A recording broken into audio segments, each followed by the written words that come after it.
I feel like it's been a little while since we had a pretty decent parody movie. They were all the rage about 15, 20 years ago on screens. But if this is any indication, it's going to be a while longer till we have a pretty good parody movie because this one is not it. Let's talk about Not Another Church Movie.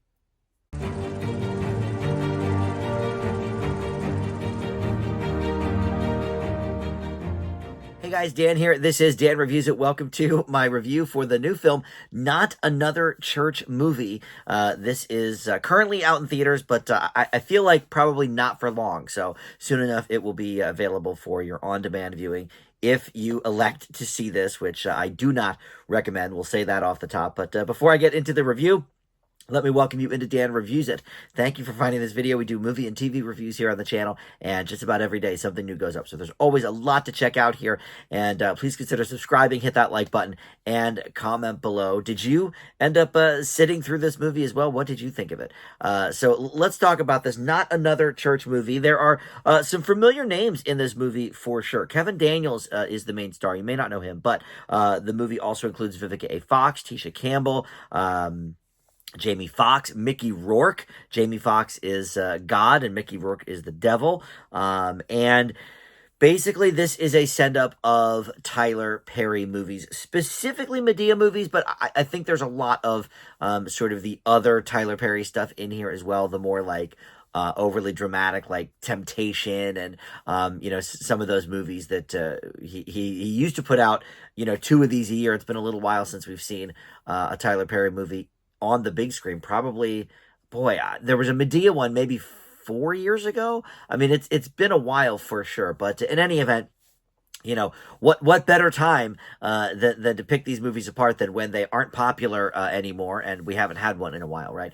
But that's sort of the whole theme of this movie, because we used to have movies like this all the time. The parody movies, and even the name Not Another Church Movie, we used to have Not Another Teen Movie, and then we did Epic Movie, and then Vampire Suck was all about like the Twilight craze.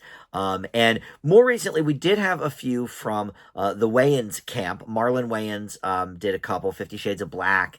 There were a couple haunted house movies that were sort of, parodying Paranormal Activity and the found footage type stuff. So there's been a few, but it used to be like every year there would be like 2 or 3, and a lot of them had the combined names. Like one that I remembered was The 41-Year-Old Virgin Who Knocked Up Sarah Marshall and Felt Super Bad About It. So that combined, four movie titles into one from the Judd Apatow universe. But for the most part, those movies are all terrible.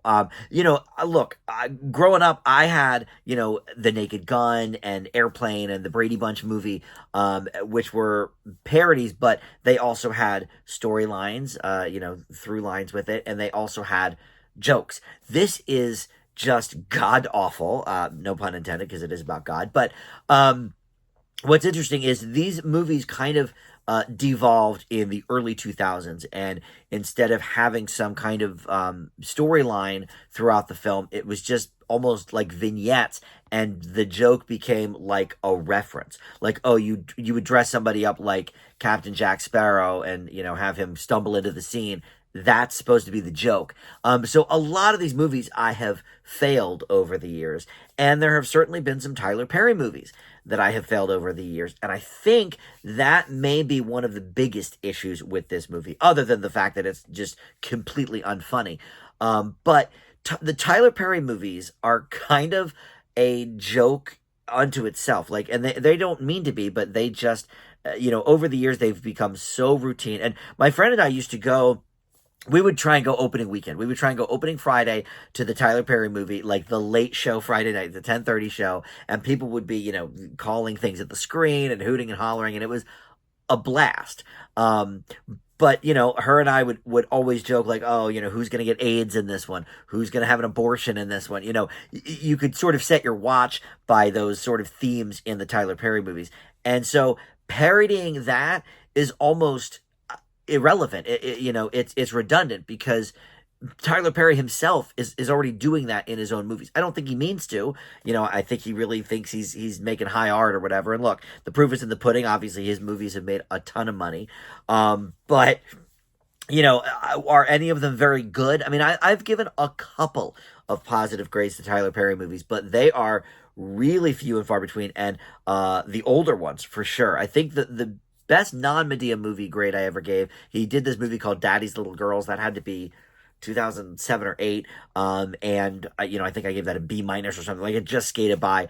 And then maybe one of the Why Did I Get Married? Maybe I gave that an okay grade. But, for the most part, they're pretty terrible. So doing scenes with a Medea-like character and then the uncle character that is always there, I mean, you could have taken these scripts right from a Tyler Perry movie, and you wouldn't know the difference. So they're not really making jokes about it. The problem is, like, when the uncle farts or something, like, that's something you would literally see in a Tyler Perry movie. That's not really making a joke about the moment. That is just kind of recreating something that you literally would have seen in a Tyler Perry movie, and in some cases have seen.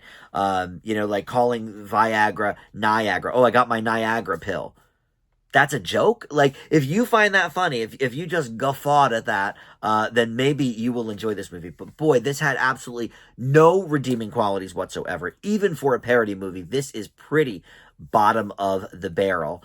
I don't know what Jamie Foxx is doing in this. Mickey Rourke, I get, he's definitely just kind of taking anything that comes his way. He did The Masked Singer and all of that. So sure. But I don't know who this movie was for, because if you like Tyler Perry movies, I don't think you'll find the send up funny, because you'll be like, oh, well, that's a movie. Like, this movie could have actually done something smart and made it not just about Tyler Perry stuff, but parodied a lot of the religious themed movies coming out lately, like God's Not Dead and the Sound of Freedom, and all of these movies that have been pretty successful, kind of coasting off of those Christian themes. This movie could have gone in that direction, and I think it would have serviced it a lot more. But this is just lazy. Everything about it just doesn't work. I didn't get one laugh in the entire 90-minute runtime. It could be the worst of the movie of the year, but boy, it's going to be tough with Madam Web in contention. But this definitely is going to be up there when I do my best and worst of 2024 in the worst column. I give Not Another Church Movie an easy F for sure. All right. Well, thank you for watching Dave Reviews It, and I'll see you next time. Bye.